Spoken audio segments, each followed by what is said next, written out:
we know Christ and Christ knows us, there's no longer the division of secular and sacred in our life. Everything is sacred if it's offered to Him. And He takes it as service to Him. One of the most life-changing things that I experienced before I was converted. As a matter of fact, it's one of the things that led to my conversion. My father, I was many times afraid of him. He was big. He was strong. He was good. I wanted to be like him in so many ways. We're running with a roll of wire, putting up a fence for the horses. Put a pole between the wire, one man on one side, one on the other, and you roll it out. And all of a sudden, when we were talking about upcoming basketball season and all kinds of things. And all of a sudden, I looked down, and then I heard him scream. I felt the wire drop. I grabbed him. We fell to the ground. He was dead. I realized at that moment, it didn't matter if I was like my father, who I never thought I would be like. It doesn't matter. He's dead. Be strong like him and die. Courageous like him and die. Successful and die. Intelligent and die. You fall in love. You lose her in the end. You need to contemplate. You need to get away from media and contemplate your own death. And contemplate everything you have invested in. Where are your investments? When I was at the University of Texas, I had to study a lot of different things for my major in economics, finance, just all sorts of things, engineering, everything. And I remember after I became a Christian and some of my friends said, "What are you doing?" And I said, "I'm not doing anything that I wasn't taught in class." And they all knew it was very anti-Christian university. And they said, "What do you mean?" I said, "Well, remember investments. I've not stopped investing. I've just traded up. I'm not going to invest in this place anymore because I seriously believe it's going to burn and everything that's going to burn with it. And the one who signs on the dotted line, the co-signer with you in this world, he hates you. He's going to take you for everything you have. I'm just changing where I'm investing." Where are you investing? Where? Are you investing in your own godliness? How much time a day are you investing in your own godliness? Because your wife's greatest need is a new husband. A better you. How much time are you investing in your wife? How much time are you investing in the godliness of your children and in intercession for them? How much are you investing in your local church? Never forget this in the Lord's Prayer after he says, "Hallowed be thy name, thy kingdom come, thy will be done." He says, "Give us this day our daily bread." People make all kinds of nonsense about that text. Well, it's not talking about give us bread for 90 years. It's give us daily bread. All these different things, and they miss the entire point. You know what the point of it is? Do you know what's really going on there? You're praying in this way. Here you see the heart of Christ. You're saying, "God, my only reason for existence, the reason for my breath, is that your name be hallowed, that it be placed in a category totally distinct from all other categories and honored above all categories. I want to live for that, for your name being hallowed, for your kingdom to come, for your will to be done. Now, give me this day my daily bread. Lord, I don't want riches. I don't want luxury. I don't need anything. Just give me enough food and shelter and clothing so that I can devote my life to fulfilling those three things I prayed about. Just give me the sustenance I need to keep serving you." That's what a man does. In the creation commission, Adam's told to go out and bring God's kingdom, bring God's rule, subdue everything in the world to the will of God for the glory of God. I believe in one sense the call of the Great Commission and every command to the family and all the commands given to us with regard to every aspect of our life is almost a recommissioning of that in some sense. We are to go out. We are to subdue ourselves. We are to subdue our families. We are to subdue the world to the reign of Christ. That's the only reason we need food. It's to do that. You see. Because the world is passing away. And I'm well aware that there are so many people that I love so dearly, that are passing away with it. They're passing away. Depart from me. I never knew you. You see, this is not your home. This is a place that you've been thrown down into to do battle. That's why you live. That's why you live. Now, I want to go on to something else. I want us to look for just a moment at this world. And the first thing I want to do is I want to go to a strange passage over in Isaiah chapter 3.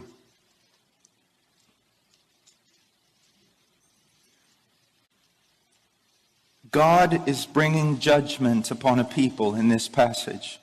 God is bringing judgment upon a people.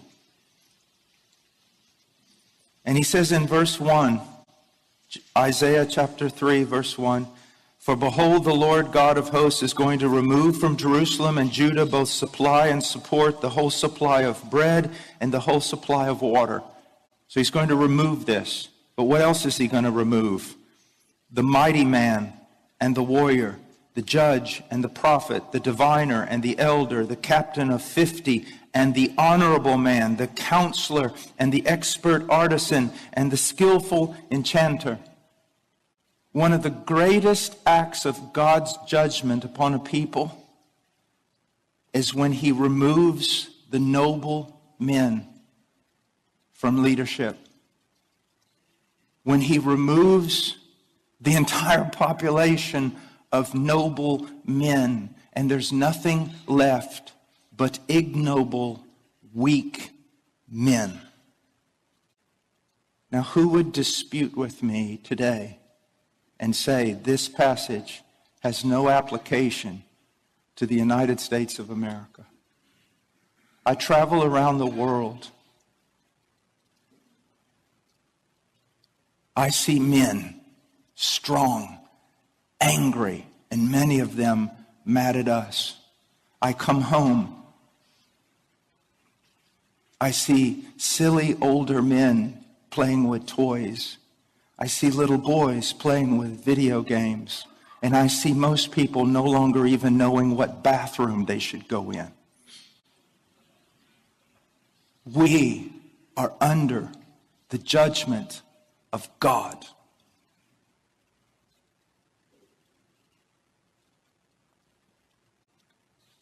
Look at verse 4.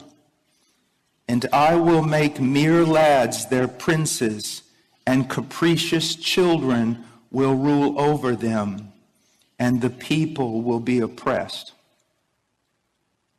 Once again,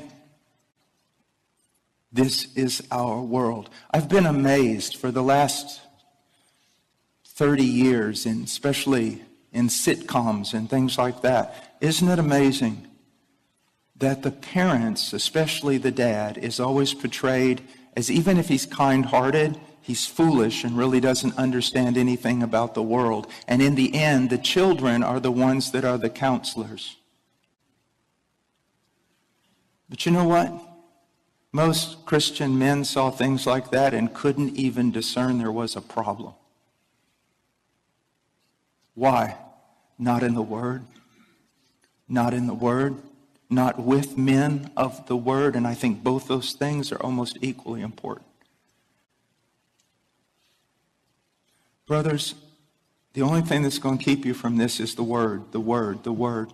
My wife one time was teaching a group of women in Romania, and finally, after a couple of days, one of them said, Miss Chato, we really love your teaching and your help, but on every question that we've had, you've basically said just the same thing. We need to be in the Word.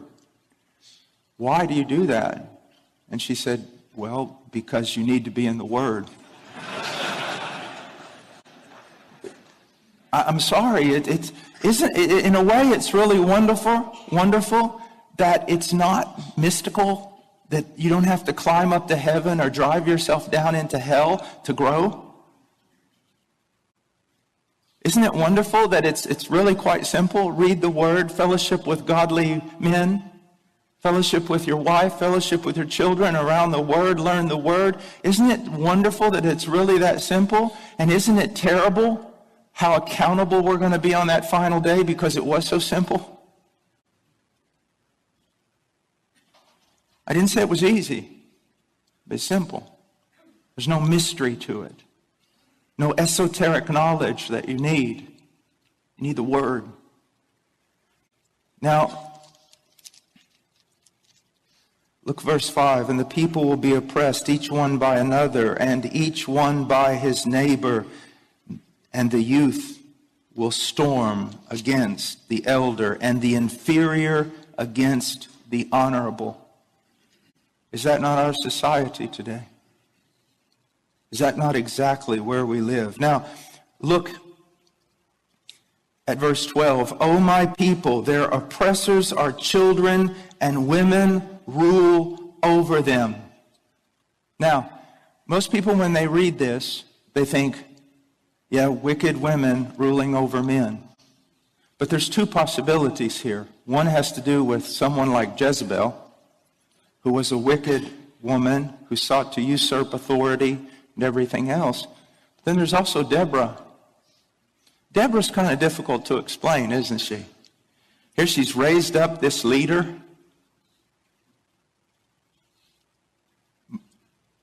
Trying to put everything together in the scriptures, it's my opinion that Deborah was raised up as a rebuke to men.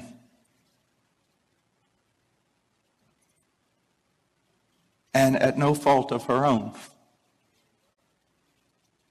Do you know how many young girls, now young men, you listen to me. I travel all over, even here. Even in my own church, how many young girls between the ages of 25 and 35, godly, smart, intelligent, strong, capable, and they say, are we going to be single all our life? Our only option is to be single all our life or to entrust our lives to boys our age who, when they get a little bit of extra money, buy cool tennis shoes or another video game. What are we supposed to do? Brothers, the Chinese say there are no bad students, just bad teachers. What kind of legacy did you leave? Some of you were laughing. What kind of legacy have you left? What have you done? I am not going to stand here and curse the darkness and make fun of a younger generation. I'm not going to do it. Because when you look in Israel, a generation was raised up who did not know the Lord. And whose fault was that? The previous generation. Yeah, you guys might not be playing video games, but a lot of you have wasted so much of your time doing the stupidest, silliest things of which men are beyond that. No, brothers, I'm telling you, it was a great thing for me to learn that my life, that I should go to the casket poured out. That life is supposed to be difficult. That self-sacrifice hurts. That it's not about me. You say, oh, it's about Christ. Be careful of a theology of glory. It is about Christ. But if it goes no further than that, the words you've said are nothing more than a meme. It's all about my wife. It's all about my children. Then it's all about my church. And then it's all about the elect people of God who have yet to hear the gospel of their salvation. That's what it's all about. That's what it's really all about. I know professional men in this church, and I know professional men in other places around the world that are extremely professional, extremely busy, and they witness to more people in 1 week than I do in 6 months. Through their professions, through their things, they have Bible studies, they encourage, maybe they don't do that, maybe they don't have the gift of teaching, but you go to their home and you see their children and their wives. They're not about gaining something in this world. They're just using the gifts that they have in order to serve in those concentric circles of concern. Now, what do I mean by that? This is the way I've ordered my life. It was based on a book on evangelism that was written about 40 years ago by a very godly man, Concentric Circles of Concern. But I took it and changed it up a little bit. In the middle of that circle is me. You say, well, that doesn't sound very Christian. Well, it is. And what am I saying when I say the middle of that circle is me? The greatest thing I can do for everyone else on this planet is to be a better Paul Washer. And what does that mean?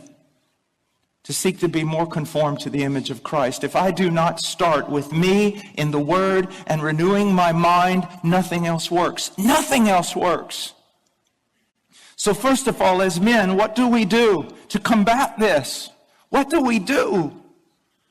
First of all, our great goal should be to be conformed to the image of Christ in character. Isn't it amazing that the qualifications for an elder are almost exclusively character? And you say, well, I'm not an elder. I don't have to worry about that. What you have to understand is in that list,